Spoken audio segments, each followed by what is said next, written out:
Everyone, my name is Arpan Banerjee. I am a doctoral fellow at the Department of East Asian Studies, University of Delhi, and academic counselor here at IGNOU.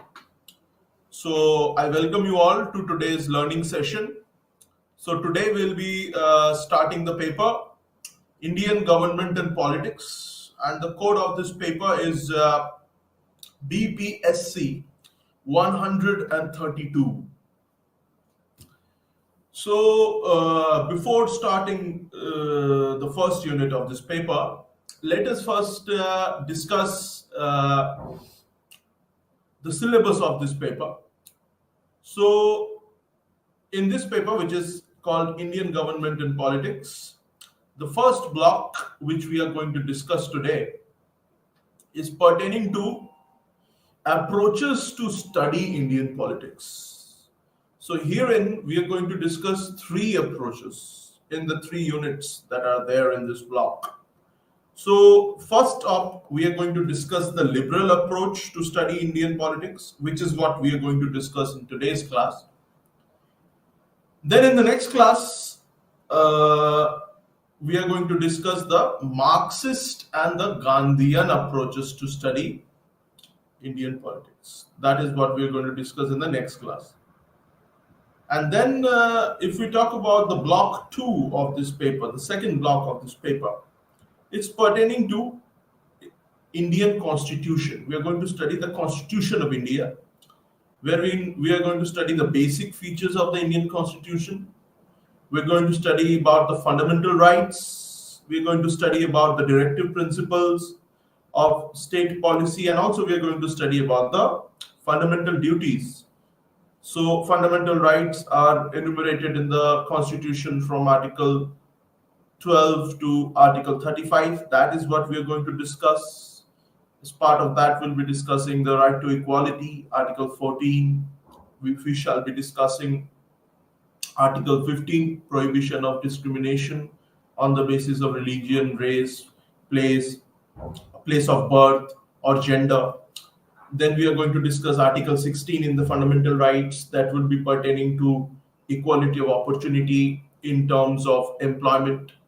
Right. Then we are going to discuss Article 17, which is a very significant part of our fundamental rights pertaining to the abolition of untouchability. Then we are going to discuss the Article 18 of the fundamental rights, which is pertaining to the abolition of titles. Then we are going to discuss in the article, as a part of the fundamental rights, the Article 19, which includes a list of freedoms, freedom of movement, freedom to move freely throughout the country, right? Freedom to settle anywhere, then freedom to assemble peacefully without arms, freedom to form associations, that is Article 19, Clause 1, Subclause D. Then there are certain limitations also to this Article 19, which are enumerated in the Clause 2 of Article 19, which were introduced by the First Amendment Act of 1951 after the Ramesh Thapar case, that we are going to discuss. Then we are going to discuss Article 20, that is protection in terms of conviction and arrest, that we are going to discuss. Protection in case of conviction and arrest, that we are going to discuss, wherein a person cannot be forced to be a witness against oneself, and one person cannot be punished twice for the same crime, right? And also the punishment that will be given for a certain crime would be what was there at the time of commitment of the crime, right? So no ex post facto punishment. All these things are there in Article 20. Then Article 21 we are going to discuss as part of the fundamental rights. It's very important. It's pertaining to right to life and personal liberty, and how the Supreme Court has basically expanded the meaning of right to life and personal liberty, and it has expanded it to include the right to a clean environment, clean air and clean environment in Subhash Kumar versus State of Bihar case 1991. The Supreme Court also in Olga Tellis, and right to shelter is also a part of right to life and personal liberty. Right. Then very recently, the Supreme Court, in its landmark judgment of K.S. Puttaswamy versus Union of India, it said that right to privacy is also a part of this right to life and personal liberty. Then, in the Bandhua Mukti Morcha case of 1997, the Supreme Court said that the right to health is also a part of right to life and personal liberty, which was in line with the Article 25 of the Universal Declaration of Human Rights of 1948, to which India is also a signatory. So we see that over the years, the Supreme Court has expanded the Article 21, right to life and personal liberty. It's a very, very important article as of now. Then moving on, we are going to discuss Article 22 of the Constitution, which again are protection in respect of arrests, which talks that if a person is arrested, then that person has to be presented before the magistrate within 24 hours. Then it lists out all the conditions of preventive detention, in what circumstances preventive detention is legal, and then after 3 months preventive detention, a certain committee has to be formed to analyze whether the preventive detention of a certain person can continue or not.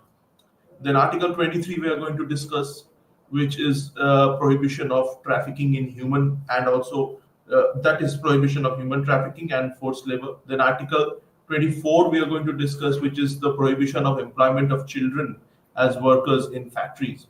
And we're also going to discuss, as part of fundamental rights, Article 21A, that we are going to discuss, which is right to education. It's now a fundamental right after the 86th Constitutional Amendment of 2002. And many landmarks judgments of the Supreme Court have also played a very crucial role in a way, influencing the union government to create a fundamental right to education. One such important judgment was the Mohini Jain versus State of Karnataka case of 1989. This was regarding right to education. That we are going to do. Then we are going to do Article 25, which is freedom of practice and propagation of religion, right? Freedom of profession, practice, free profession, practice, and propagation. So of religion, that we are going to do. But yes, this Article 25, which is regarding freedom of practice and free profession and propagation of religion, that says that this should be within the limits of public order, health, and morality. So within the limits of public order, health, and morality, all religions in our country, they have the freedom of practice and profession, as well as free propagation of religion throughout the country, but within the limits of public order, health, and morality. Then we are going to study Article 26, which gives the different religions of our country the right to administer and establish institutions, charitable institutions, right? Again, within the limit of public order, health, and morality. Then we are going to discuss Article 27, which says that for the propagation of religion and for the practice of religion, no person has to pay any taxes to the union, right? So earlier, what was there during the Mughal era, that the jizya tax was there. The Hindus, they had to pay a jizya tax to the Mughal emperors in order to practice and profess their religion. So no such tax would be applied for practicing or propagating religion. That Article 27 says. Then Article 28 we are going to discuss, which says that no religious instruction shall be imparted in any government institution, and no one shall be forced to take part in any religious instruction, right, in any government funded institution. Then Article 29, which is regarding the protection of the cultural rights of the linguistic cultural minorities. So the right of the minorities to to protect their language and their culture and their script. Article 29 gives them that. Then we are going to discuss in this fundamental rights Article 30, which is the right of uh, religious minorities and different religions to establish and administer educational institutions. And also, the second part of Article 30 says that no one should be denied admission to any educational institution on the basis of caste. Right? No one shall be discriminated on the basis of caste. However, this does not mean that the weaker sections, the special provisions shall not be made for them. So the Madras High Court in its Champakam Dorai Rajan case of 1951, it said that affirmative action policies of the government, they are in violation of the second clause of Article 30, and that is why the Union government in its first Amendment Act, it inserted a special provision in Article 60, which is right to equality of opportunity, which said that although Article 30 clause 2 is there, that no one shall be discriminated on the basis of caste in matters of admission to educational institutions, but the Union government has the right to make special provisions, that is affirmative action, in favor of the weaker sections, the SCs, the STs, the OBCs. So that was there. That we are going to study. Then we are going to study Article 31, which includes very important clauses like the Article 31A and Article 31B, which basically is the ninth schedule that was inserted through the First Amendment Act to protect the land reform laws that were being implemented by the government to abolish zamindari and to bring in a new order based on socio-economic justice. So to protect those laws from judicial scrutiny, ninth schedule was inserted in the Constitution, Article 31A and Article 31B. However, the Supreme Court in its Kesavananda Bharati judgment and of 1973 and I.R. Coelho judgment, it made it clear that articles in the ninth schedule are also subject to judicial review. Right, and Article 31C is also there, which says that certain directive principles which are contained in Article 39, they shall be given priority over fundamental rights. Then, so these things we are going to do. Then Article 32, which is the most important fundamental right, and Dr. B.R. Ambedkar, the chairman of the drafting committee and India's first law minister, he called Article 32 as the heart of the Constitution, the cornerstone of the Constitution. Why? Because it provides the citizen certain rights that if their fundamental rights are violated, so it is the right to constitutional remedies. If the fundamental rights of the citizens are violated, then they can directly approach the Supreme Court. And Article 32 also contains the writ jurisdiction of the Supreme Court, writ to prohibition, writ of mandamus, certiorari, quo warranto, right? So it's very important that we're going to discuss. Article 33 we are going to discuss, which is regarding the implementation of fundamental rights, certain limitations on fundamental rights regarding armed forces personnel.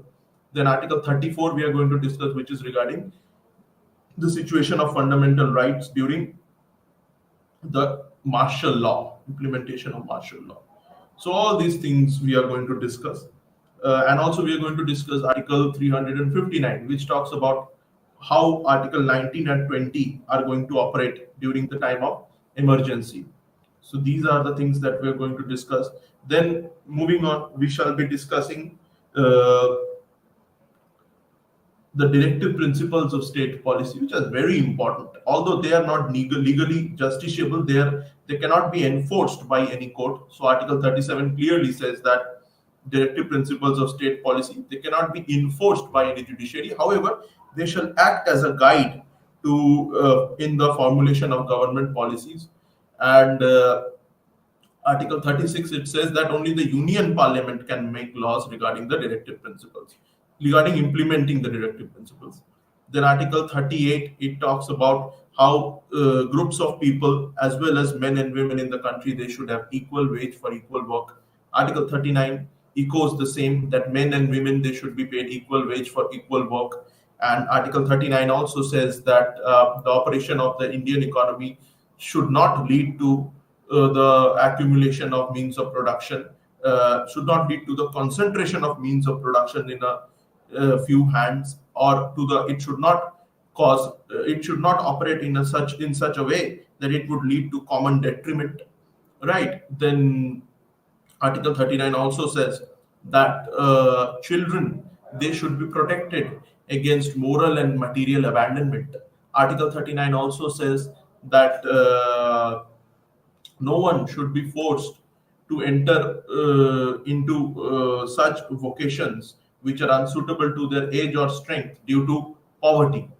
So article then we are going to discuss as part of directive principles of state policy, Article 40, which is a Gandhian directive principle, and which says that which is about the organization of panchayats at the village level and giving them autonomy and powers, which was done through the 73rd Amendment in 1992.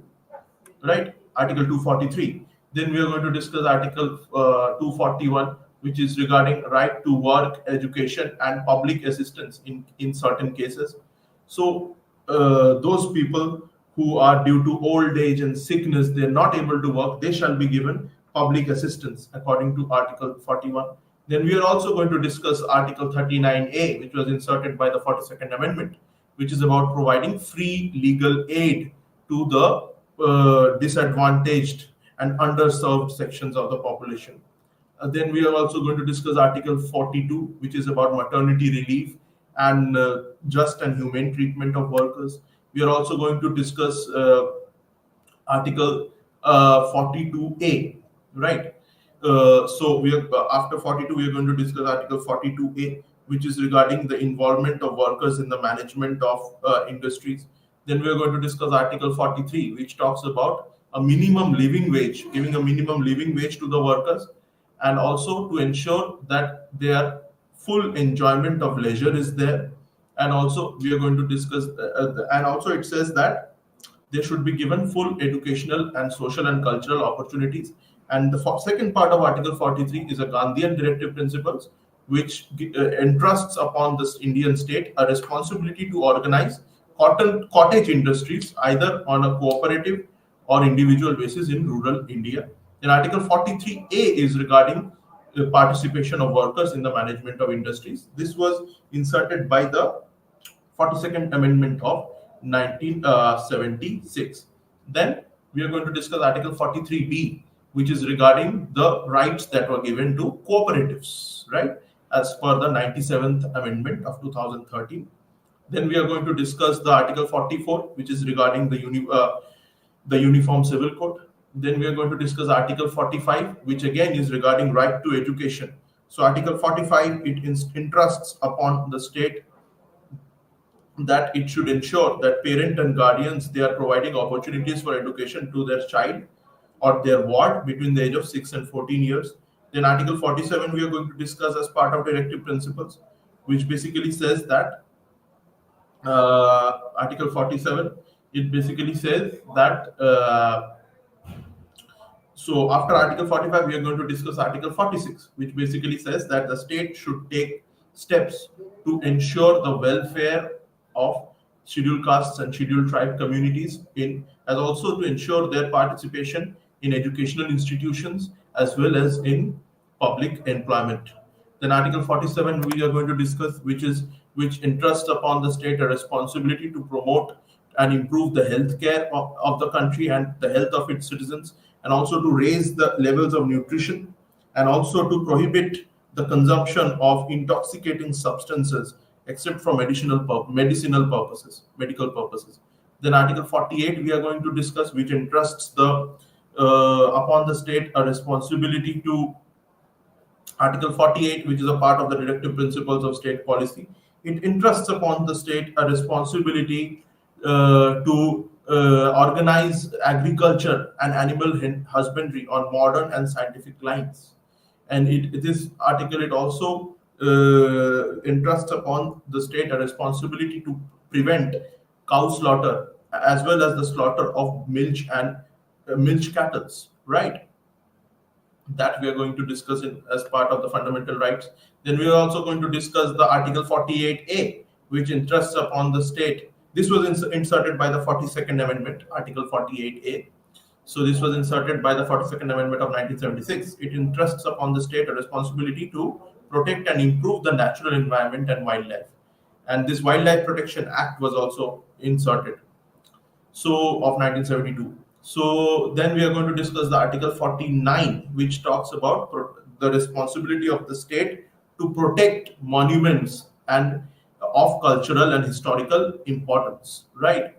And then we are going to discuss Article 50, which is about separation of executive and judiciary in terms of public services of the state. Then Article 51 is very important, which forms a cornerstone of India's foreign policy, very much linked to the Panchsheel policy. So Article 51, it says that the state should promote international peace and security and maintain just and honorable relations between nations.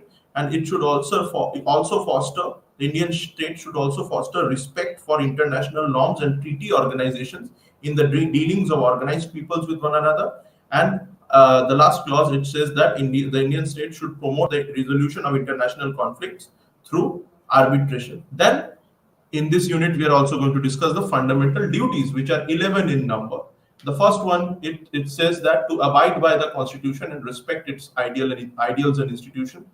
The second fundamental duties, it says that to cherish and follow the noble ideals which inspired our national struggle for freedom. The third fundamental duty, it says that to uphold and protect the sovereignty, unity, and integrity of India. The fourth fundamental duty, it says that to defend the country and render national service when called upon to do so. The fifth fundamental duty, it says that to promote harmony and the spirit of common brotherhood amongst all the people of India, transcending linguistic, religious, and sectional or regional diversities, and to renounce practices derogatory to the dignity of women. Then the sixth fundamental duty we are going to discuss, which is about to value and preserve the rich heritage of our composite culture. The seventh fundamental duty is to protect and improve the natural environment, including forests, lakes, rivers, and wildlife, and to have compassion for all living creatures. The eighth fundamental duty, it says to develop the spirit of to develop the scientific temper, humanism, and the spirit of inquiry and reform. That we are going to discuss. This is the eighth fundamental duty. The ninth fundamental duty is about to safeguard public property and abjure violence. The 10th fundamental duty, which we are going to discuss, is to strive for excellence in all spheres of individual and collective activity so that the nation constantly rises to higher levels of endeavors and achievement.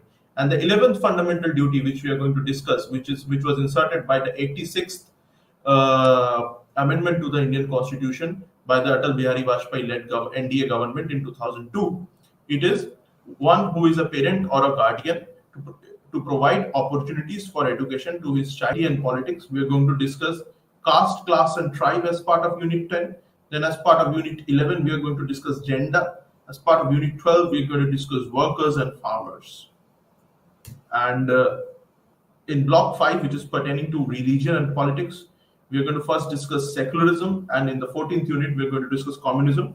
The final unit, that is the 6th unit pertaining to parties and party system in India, is pertaining. It includes the Unit 15, in which we are going to discuss the parties and party system in India. So, beginning with the first unit, which is liberal approach to Indian politics. So, in liberal perspective, politics is viewed in terms of political structures and political processes or political system. So, the prime concern of liberal perspective is to study consensus or conflict management within a political system. So, unlike the Marxist perspective, liberal perspective does not focus on class relations, nor does it use the concept of state. Rather, the liberal perspective, it prefers to use political system in place of the state, and it prefers to focus on the consensus building rather than class relations or class conflict within a political system. So, the liberal perspective, it prefers to use the term political system and to explain how a system maintains itself by management of conflict or reaching consensus. So in fact, liberal perspective to study politics is a non-Marxist perspective, and it should not be confused with liberalism. So liberal perspective to Indian politics is a variant of structural functional approach of Gabriel Almond, right, or systemic approach. So when we use the terms liberal according to liberalism, it mainly denotes to freedom, whether it is freedom of individual, community, or group. So liberalism, it basically is based on a commitment to individual freedom, tolerance as well as consent. So it is basically based on integrity, impartiality, non-partisanship, objectivity, empathy, tolerance, and compassion. So the liberalism, it came into existence as an outcome of protest against the hierarchical and privileged authority and monarchy in England and in Europe. So the main purpose of this protest was to achieve liberty of the individual and to challenge the authority of the state. So now let us discuss some of the core elements of the liberal approach. So the first core element is institutions. So it focuses on political system and not the state.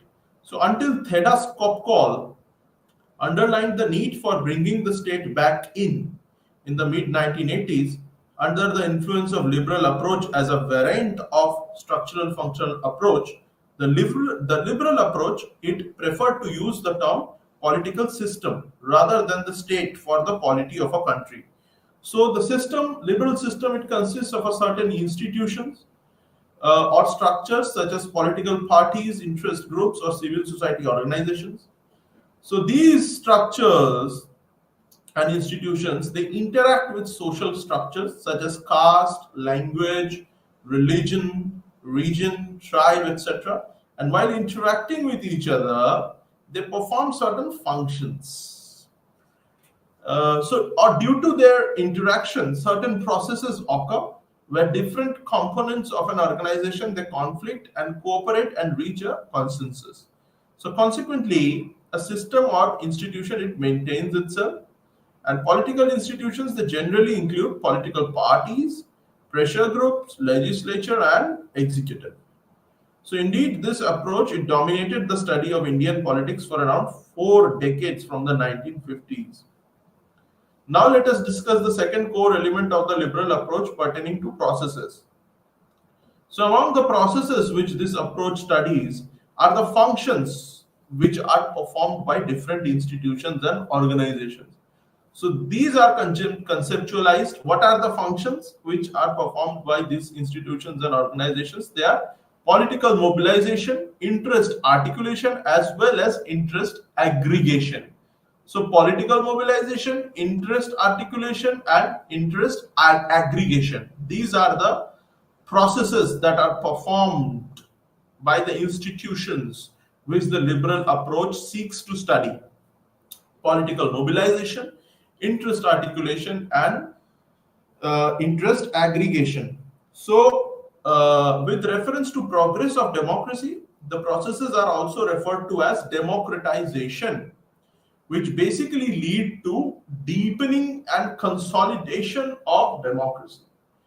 So these processes, that is political mobilization, interest articulation, and interest aggregation, they basically lead to democratization.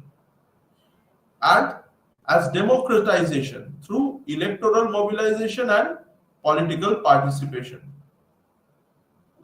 So by the late 1960s, the process of democratization, it had begun to affect the lower social orders and has been continuing since then. So consequently, India's traditional and semi-feudal society, it moved towards liberty and equality. And furthermore, different social and political movements of the 1970s and 80s, as well as the emergence of institutions of civil society and multiculturalism, they have promoted democratization of the country and different institutions in India. So Yogendra Yadav, he termed it as the second democratic upsurge. Now, if we talk about values, the third core element of liberal approach, it includes values. That is liberty, human rights, and equalities. And it is more about individual or community rights.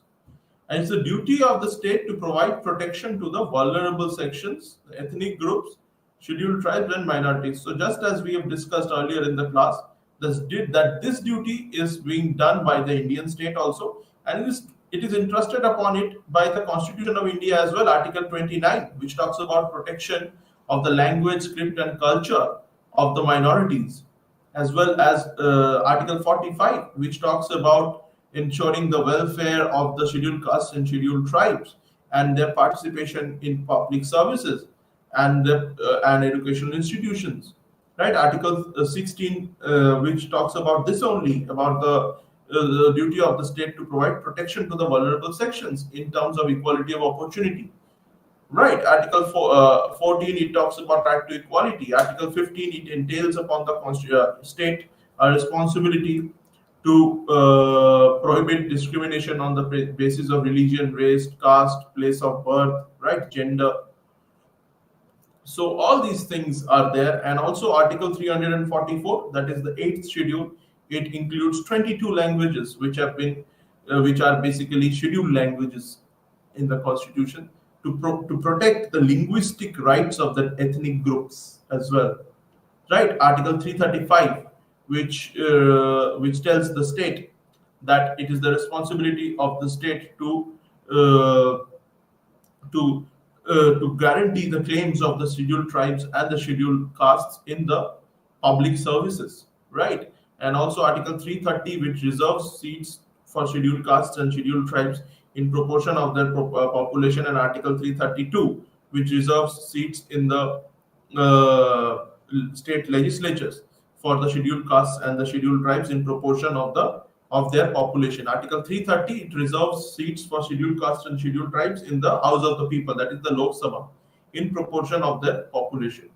Right, then Article 338 is there. All these articles are there for the protection of the vulnerable sections, scheduled tribes and minorities. Article 338, which is about the National Scheduled Caste Commission, which has the powers of a civil court. It is a quasi-judicial body, right, to ensure the welfare of the scheduled caste community. Then Article 338A is there, the National Commission for Scheduled Tribes, which also has the responsibility to ensure the welfare of the scheduled tribe community and to take action if atrocities are committed against them. So that is why both these National Commission for Scheduled Castes and National Commission for Scheduled Tribes, both of them have quasi-judicial powers of a civil court. And the 103rd Amendment, it also created the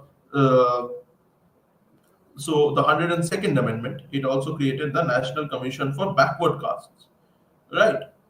It also gave them constitutional recognition, and Article 338B was inserted to ensure the welfare of the socially and educationally backward castes and also prevent atrocities against them. So this body has also been entrusted with quasi-judicial powers of a civil court. Then we have Article 339, which gives the right to the president to form a commission to inquire into the status of the scheduled caste community. Article 340 is there, which gives the power to the President of India to form a commission to inquire into the status and welfare of the other backward castes or the socially and educationally backward castes. Right. Then Article 341 is there, which is regarding the scheduled caste. Article 342 is there, which is regarding the scheduled tribes. It gives them all the powers, right? And it talks about the protection of their rights and their welfare, Article 341 and 342, and also to prevent atrocities against them. Right. Then there is Article 244 in the Constitution, which includes the 5th schedule and the 6th schedule, right, which is regarding the protection of the rights of the scheduled tribe. So these scheduled areas that have been created, they have been given certain autonomy. That is in Assam, in Meghalaya, in Tripura, and in Mizoram. And the rest of the states, the 5th schedule has been created. Also, the Panchayat Extension to Scheduled Areas Act 1996, that has also been inserted to ensure the participation of the tribal communities in local governance, right? To ensure autonomy in terms of local governance, and the state government, it has to take the recommendation of the panchayats in these scheduled areas or the village councils, before implementing any developmental project in those areas. And the governor of the state has to submit report to the President of India regarding the status of these communities, the scheduled caste and scheduled tribes community, the scheduled tribe communities, especially in the Article 244 5th schedule and 6th schedule areas. So this Panchayat Extension to Scheduled Areas Act of 1996, it has worked wonders, and it has also led to an increase, a 3% increase in the tree canopies. So it has led to, in a way, it has been a positive step in protecting the environment, right? In helping the in helping India to achieve its nationally determined contribution and its sustainable development goals. So also there is the Forest Rights Act of 2005, right? That has also that been created by the state to provide protection to the scheduled tribe community, right? So that they have been given the right to collect non-forest produce from the forest areas, right? By the Forest Rights Act of 2005. And the British laws that were discriminatory against the tribal communities didn't allow them to enter the forests. Those were also done away with, right, by the Forest Rights Act of 2005. So these are some of the rights, acts that have been enacted for the protection of the vulnerable sections, ethnic groups, scheduled tribes, and minorities by the state in India. So this also reflects the liberal values of the state. Then, however, liberal approach, it advocates individual rights and freedom, but it also advocates protection of communities, especially their language, culture, and script, which is given in Article 29 of the Fundamental Rights of the Indian Constitution. So, liberal approach to study politics. Liberal approach to study Indian politics. It basically is a variant of the systemic or structural functional approach. So, liberal approach, when applied to study Indian politics, it can also be called systemic approach. And systemic approach, it emerged out of a broad movement in social sciences known as the behavioral movement, which took place in the post-World War II period. And David Easton was one of the torch bearers of this behavioral movement. So it wanted to make political science pure science. It wanted to make the methodologies of political science based on scientific observations, as well as empirical data, right? So it wanted to take political science away from the normative side to the empirical side. So systems approach was introduced by David Easton and James Coleman to study political systems in the developing countries in 1950s and 1960s. This framework also came to be known as the modernization or development framework. So development framework's main purpose was to study development of modern political institutions in the developing societies, and the notion of development according to this perspective was different from economists' notion of development. So according to the economists, development generally means growth rate or development of infrastructure. For political scientists influenced by the behavioral movement, it means development of modern political institutions. And its main focus has been to see political institutions or organizations development maintain themselves by reaching consensus within the factions of organization. So Rajni Kothari's Politics in India is one of the most important examples to study politics at India level. He advocates that the political system is resilient and it survives, and his book was mainly followed by the structural functional approach. And using this approach, Rajni Kothari, he categorized the Congress party of the 1950s and 1960s as the Congress system. So the 1950s 1960s era was called as the era of Congress dominance. So C.B. Bhamri, he critiqued Rajni Kothari's approach to study Indian politics in a review of Kothari's book Politics in India. So in this approach, the political system, it comprises of political institutions, structures and processes, and these three attributes, they keep interacting, conflicting, and adjusting with one another, balancing and counterbalancing to themselves. So in such a situation, the political system maintains, it does not break down. So that is why Rajni Kothari called the Congress system that it works like a thermostat. It absorbs everything and it maintains a constant temperature. Right. So during the initial period of independence, many political scientists have followed this approach to study Indian politics. So according to C.B. Bhamri, Kothari's framework, it prohibits raising basic questions in Indian politics, such as the class character of the state, location and distribution of political power, as well as the role of imperialism. So, in this framework, economic aspects are also missing, according to C.B. Bhamri.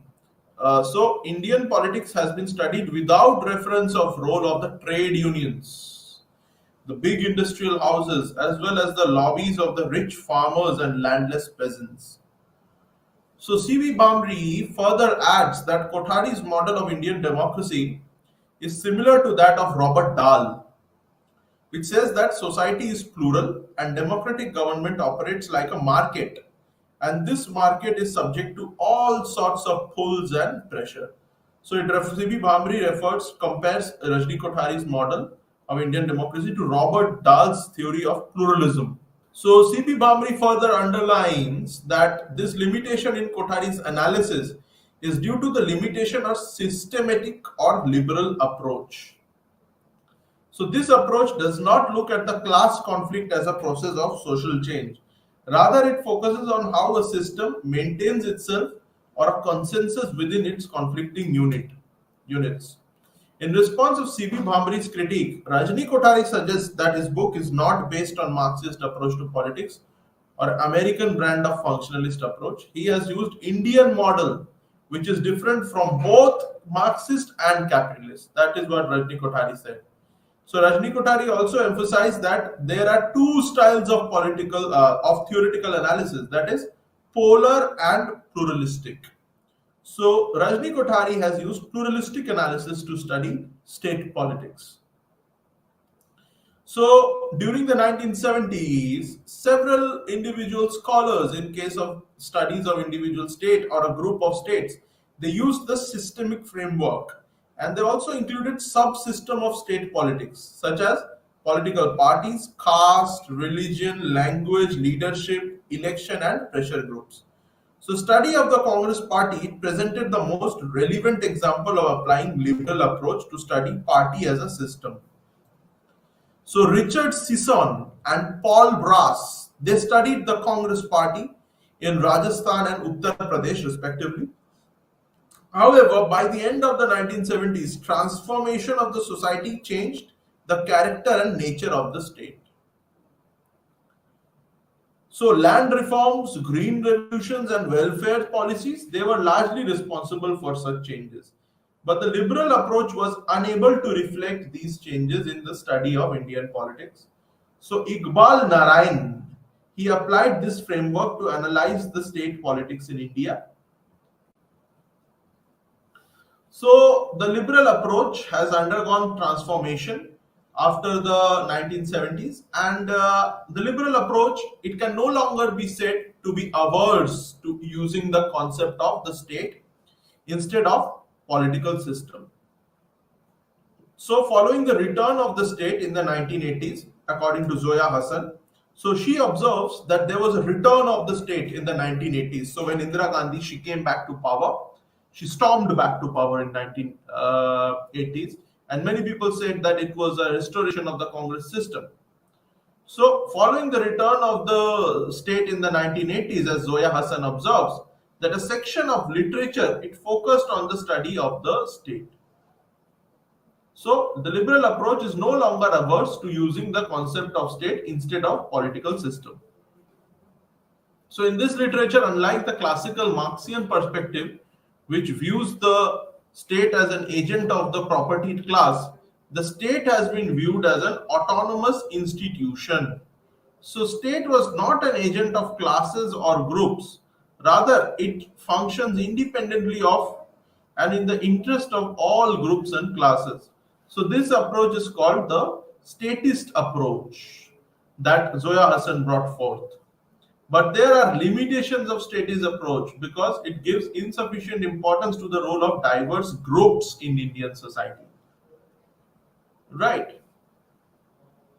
So in this statist approach literature, unlike the classical Marxian perspective, which views the state as an agent of the propertied classes, the state has been viewed as an autonomous institution, and so it was argued that the state was not an agent of classes or groups, Rather, the state functions independently of and in the interest of all groups and classes.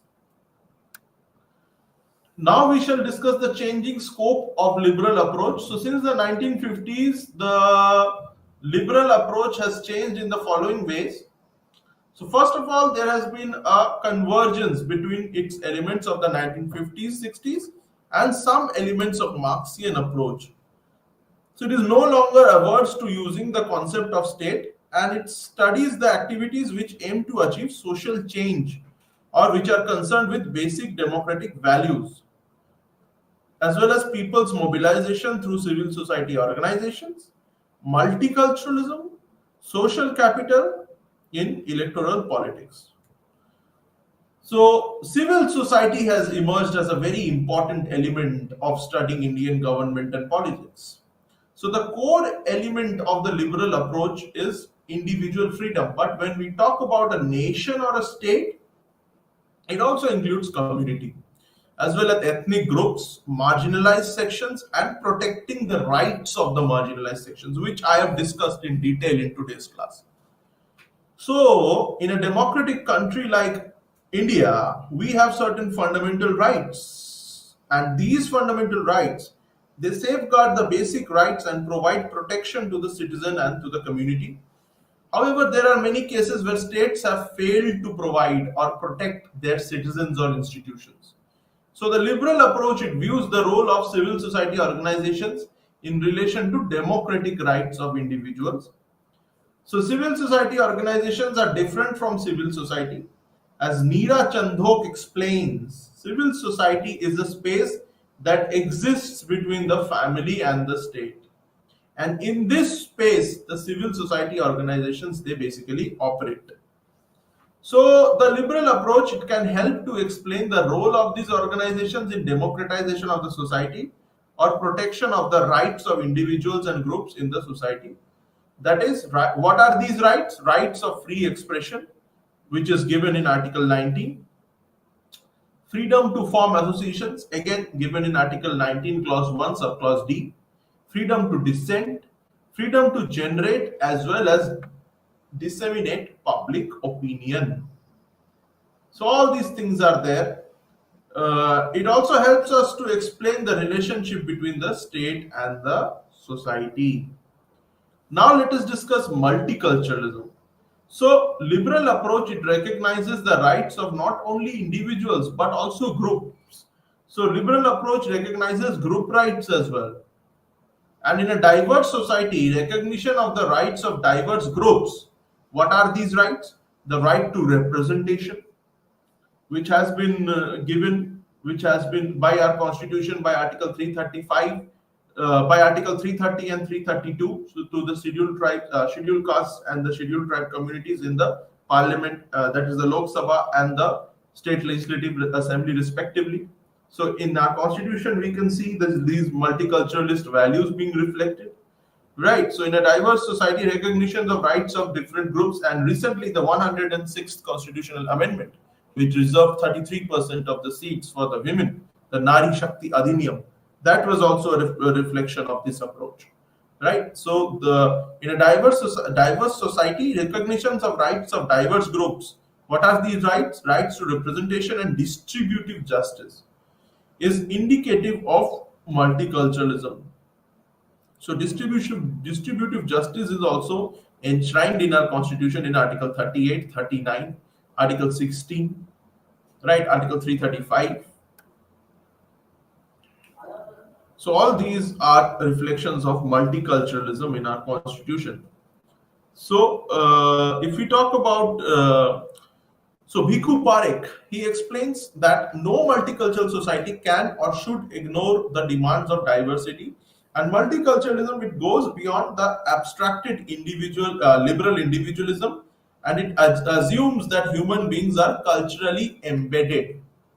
So in a way, it takes cue from communitarianism, right? Rather than considering the individual as abstract and completely detached from the society, it says that the individual is embedded, and it means that they grow up and live within a culturally structured world. So they organize their lives and social relations in terms of a culturally derived system of meaning and significance. So these cultural communities, they generally demand various kinds of rights to maintain their collective identity, and such rights are called group, collective, or communal rights. So Mahajan states that multiculturalism is concerned with the issue of equality, and it is concerned with the question if different communities are living peacefully together as equals in the public arena.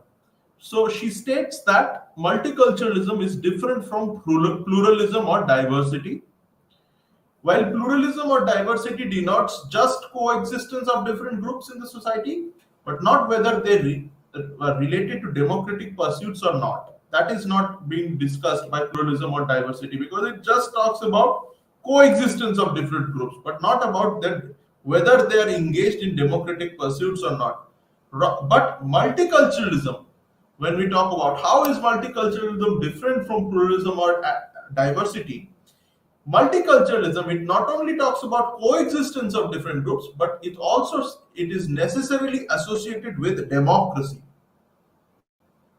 So different groups can coexist together in an autocratic setup also, in an autocratic society as well, in an autocratic polity as well. There are many nations in the world where different groups and ethnic groups and communities, they are coexisting, but there is no democratic setup. There is a monarchical or dictatorial system or dictatorial type of polity, autocratic polity, right? Unitarian polity. But multiculturalism is necessarily associated with democracy. So multiculturalism, it either guarantees or attempts to provide cultural rights of religious and linguistic minority communities to preserve their culture, language and script, as well as other rights. So now let us discuss social capital, another important concept. So since the 1990s, the concept of social capital has been used to explain the nature of relations among communities. So social capital is indicative of the existence of civil society and democracy. So this concept is taken from Tocquevillian notion of associations, and Italian political scientist Robert Putnam used this in his book Making Democracy Work: Civic Traditions in Modern Italy. So Alexis de Tocqueville, who was an American scholar, who was a French scholar who commented on American politics. So from his notion of associations, the concept of social capital has been taken. An Italian political scientist, Robert Putnam, used this concept in his book Making Democracy Work: Civic Traditions in Modern Italy. So social capital denotes the existence of networking among people in a group or community who share common values and trust each other. So the rise of new social movements, women's movements, environmentalist movements, civil liberties and human rights movements. So social capital is also related to the rise of new social movements, civil societies, and realization of the importance of study as well as substantive democracy. It has added to the significance of this perspective. So Ashutosh Varshney's book Ethnic Conflict and Civic Life: Hindus and Muslims in India, in the study of ethnic riots in 6 cities of India, has been influenced by the Tocquevillian tradition. Now, finally, we are going to discuss the convergence of approaches. So, study of politics in India in post-independent India has been basically studied by two opposite approaches, non-Marxist and Marxist, and these two approaches have traditionally been exclusive to each other. However, both these frameworks are not as rigid since the 1980s as they were earlier. So there is convergence between them in terms. So they use terms such as caste, such as state, political system or state interchangeably and address similar kind of issues. And since the 1980s, there has been a convergence of liberal and Marxist approach. So such convergence is visible in the writings of scholars such as Francine Frankel, Lloyd and Susan Rudolph, and Pranab Bardhan. So Francine Frankel looks at the historical contradictions between transformative goals of development planning and the conservative forces of institutional democratic politics, and makes a distinction between political and social issues. Pranab Bardhan, who is a neo-Marxist scholar, contends that in India, the state is an autonomous actor which plays an important role in shaping and molding power relations among classes. And according to Rudolph and Rudolph, Indian state is a centrist state, and Indian politics is devoid of class politics, and it functions as a third actor between capital and labor. And the Indian state functions between demand polity and command polity, according to Rudolph and Rudolph. And in the demand politics, the state has to deal with the pressure of various demand groups such as students and farmers. So, in today's class, we have discussed the liberal perspective. In the next class, we are going to discuss the Marxian and the Gandhian perspective to study Indian politics. So, we are done with the liberal perspective. We have discussed its core elements, and we have discussed its values and the concept of civil society, social culture, all these things we have discussed. So in the next class, we will be discussing Marxist and Gandhian approaches. Thank you so much.